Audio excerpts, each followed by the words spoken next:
Thank you, friends, San Franciscans, and countrymen.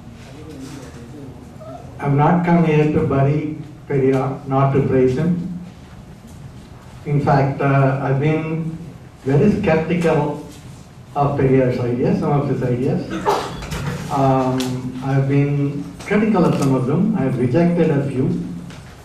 I've accepted what I rejected earlier, and then reconsidered some of what I accepted earlier. And yet here I am, full of admiration for a man who was born almost 139 years ago. I think it is his 139th birthday, not 140th. Indians count differently, I think. He lived for 94 years, 45 years after his life. We're still talking about him. People wished he would go away. He was an irritant. He's a pest. He was a revolutionary who was detested by the establishment. He was a thorn on the side of the powerful people. He dared to do something that nobody else had done for 2,500 years. That's why, in spite of all my reservations about him, I'm here to praise him. Not to praise him, but to talk about him, talk about my impressions of him.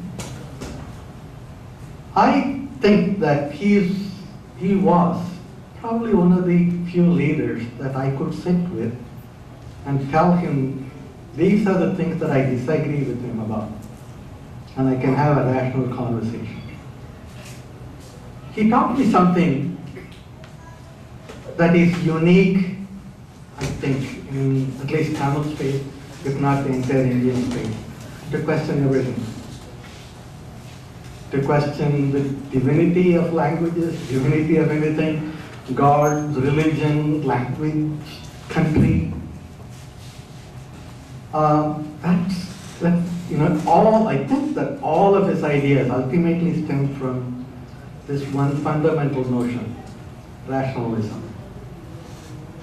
And even rationalism was subject to rationalism by him. He mocks at human rationalism by saying that only humans discriminate against fellow humans. Animals don't do it.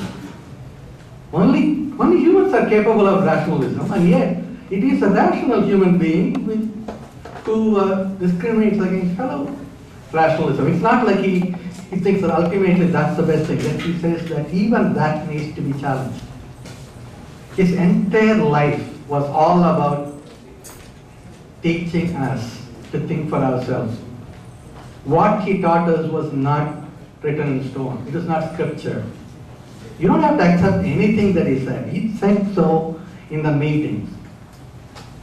Okay, do not accept everything that he said. Subject that to your own reflection, and then only if you accept it, take it. Otherwise, reject it. So I felt very comfortable with his ideas, and I can always reevaluate based on new data, new experience. This is an astonishing man.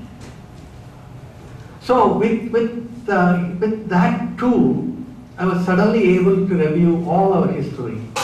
See, I am ultimately a Tamil nationalist, which is funny, because Periyar was considered to be the poster boy of identity politics. Okay, it is the Dravidian identity pitted against the Aryan identity and the others. That was his symbol. That is how people know him. And yet he told, without any attachment for the country, language, God, religion, caste, etc., but attached to humans. It's the duty and responsibility of a rationalist to think freely, using properly his intellectual faculty before he or she engages in any activity. He himself, his life may have contradicted what he said, but then again you have to reevaluate what he did based on what he said. In a lot of ways, he was a revolutionary in pushing ideas that were far ahead of his time. I don't think people entirely understood what it is that he was preaching. I don't think even his followers entirely, even now, I don't think his followers really understand what he said, what he stood for. Because I have interacted with some of the close followers of Periyar, and I found them contradicting what Periyar preached, which led to my own skepticism. Is it what he stood for?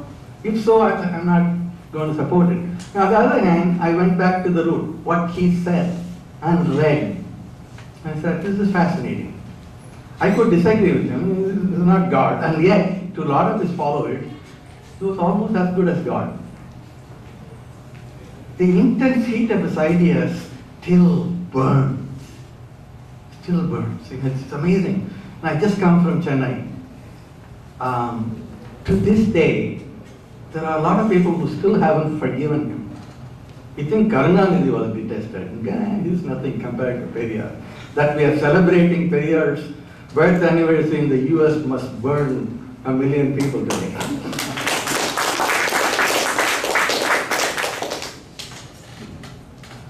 So, what is it that he was trying to, here's the thing. In Tamil we call it Annam, and I think it's called Hansa in Sanskrit and other Indian language. You need to selectively pick and choose what is said and accept it, and then consider the others for later period. I'm not ready to reject anything that he said. Here is something he said. This is about all the revolutionaries that came before him. Because of their compromising attitude, softened approach, and tactical behavior, our country's reformers' labors of thousands of years have not borne fruits. So, with one stroke he says, Buddha failed, okay, Ramanuja failed, and all the other revolutionaries, because they compromised. With that perspective, suddenly, you can reflect on what Periyar stood for. Because, look, in my own family, we had two groups of people. One who swore by Periyar and, gave whatever they had. And this other group, which was mostly professionals. This group was mostly land people, right? They worked on the field. They loved them. And these professionals, the lawyers, the teachers, and all of them, they detested. These are the religious people. These other guys said, what religion? God, what did God ever do for me? So I looked at him from that perspective. So when he mocks gods, that's nothing new into Tamil. Okay, we are used to Siddha literature. Siddha literature mocks gods and idols like crazy. Okay, Nattakallai Sutti, Pushpampati, Sutti. You just plant a stone, put some flowers on it, okay, paste something and circle around it and think that there is God in there. Come on, this is just a stone. Okay, if God is inside you or in the universe, why do you care about stone? This is a Siddha literature. So there are lots and lots of such things. Tamils are used to that. There's nothing that Periyar has to tell you. But what is it that Periyar was trying to tell you? If somebody is telling you that I am coming directly from the Brahma's head, and I speak the language as a Brahma, and all of you are, below me, crush that pyramid to flat. He has nothing against God. He says, what do I have against God? Have I seen him? Do I know him? It's almost like mocking, right? But the point is this, okay? Not just him. Who amongst you have seen God? Who amongst any of us have seen God? Okay, if anybody tells you that they have seen God, be very skeptical, because they are up to something. Usually your money, but probably your liberty too. So that is what he says. If somebody is using something that is not provable and they're trying to take your liberty away, be skeptical, think, reflect on that. So if they tell you that your language was the first language in the world, or it's a language that was spoken by God, and that's why everybody else is below you, come on, reject it. And that includes Tamil too. So, I'm very skeptical about this Lemuria, Kumari continent and all those theories. Largely because of what I learned from Periyar. It's like, it's not provable, right? So, reflect about it.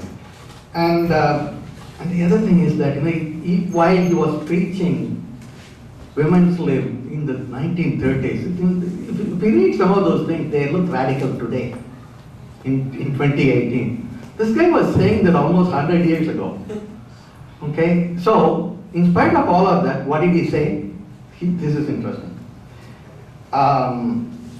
Will rats ever be freed by the efforts of the cats? Okay, it reminds me of the sculpture in Mahabalipuram, right? There is this rat, this mouse that is doing tapas, and all these rats are, worshipping him. This, of course, is going to eat it. Okay, so be very, very skeptical about it.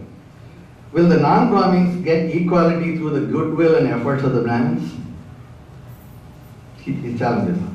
Even if these impossibilities become realities, women will not get freedom by the efforts and goodwill of men.